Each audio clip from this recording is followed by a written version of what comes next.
দেখুন কিভাবে মেরেছে। এভাবে মারার একমাত্র কারণ উনি বিজেপি নেতা।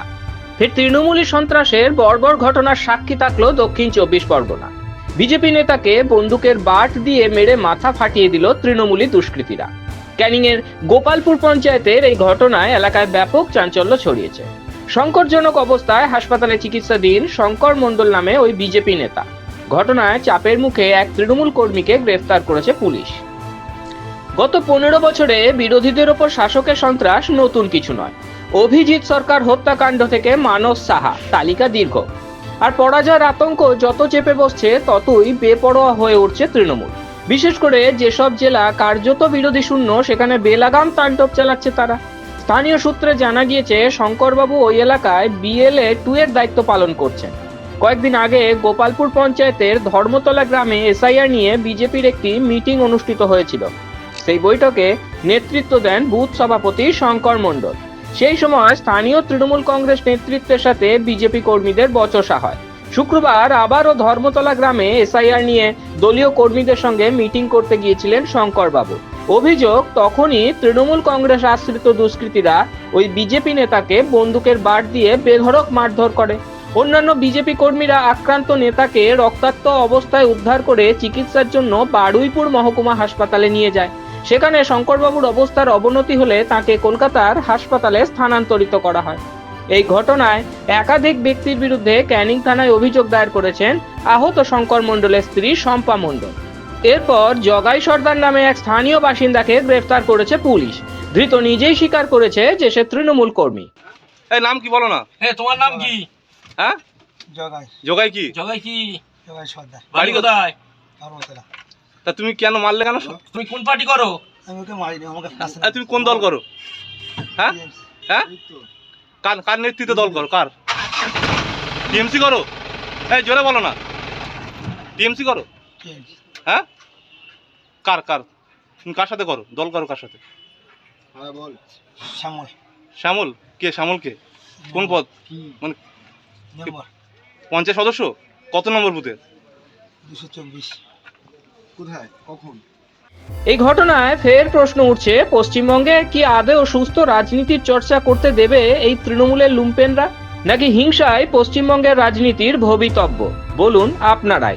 ব্যুরো রিপোর্ট, মাধ্যম।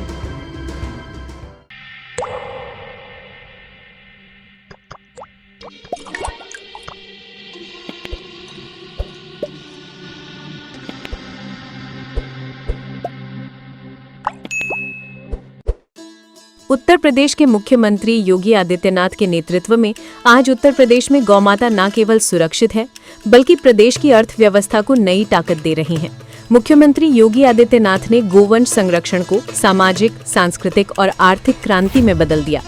प्रधानमंत्री नरेंद्र मोदी के विजन और योगी सरकार की कार्य योजना से 2 जनवरी 2019 को देश की पहली निराश्रित गोवंश संरक्षण नीति उत्तर प्रदेश में लागू हुई। अगर कोई किसान 4 गोवंश रखता है तो 4 गोवंश के लिए 6,000 रुपए महीना हम उनको देते हैं। आम के आम और गुठली के भी दाम, यानी गौ माता की सेवा का पुण्य भी पाओ और सरकार का अनुदान भी पाओ।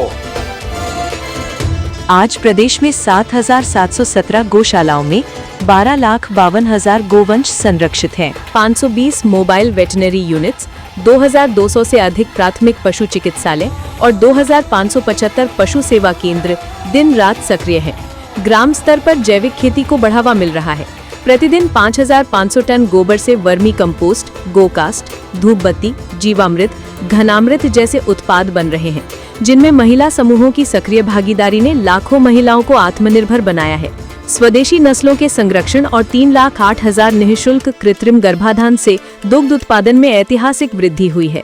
390 लाख मीट्रिक टन का रिकॉर्ड उत्पादन।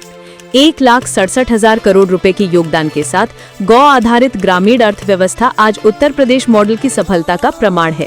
एक ऐसा मॉडल जो आत्मनिर्भर गांव और समृद्ध भारत का सपना साकार कर रहा है। मुख्यमंत्री सहभागिता योजना तथा पोषण मिशन अंतर्गत 1,14,089 लाभार्थियों को 1,69,024 गोवंश सुपुर्दगी में दिए गए हैं। मेरा नाम गोरखनाथ यादव, ग्राम जौकाबाद, पोस्ट कुरहन, जिला जौनपुर, उत्तर प्रदेश का रहने वाला हूँ। उत्तर प्रदेश सरकार द्वारा हमें 70,000 रुपये गौशाला बनाने के लिए मिला, जिसमें हमने 27/10 का गौशाला बनवाया। गोमाता संरक्षण के इस मॉडल से उत्तर प्रदेश में सभी तरह के कार्यक्रम तथा योजनाएं बनाई गई हैं, जिससे राज्य के साथ साथ देश का भी विकास हो रहा है। गोमाता का आशीर्वाद, विकसित उत्तर प्रदेश, विकसित भारत।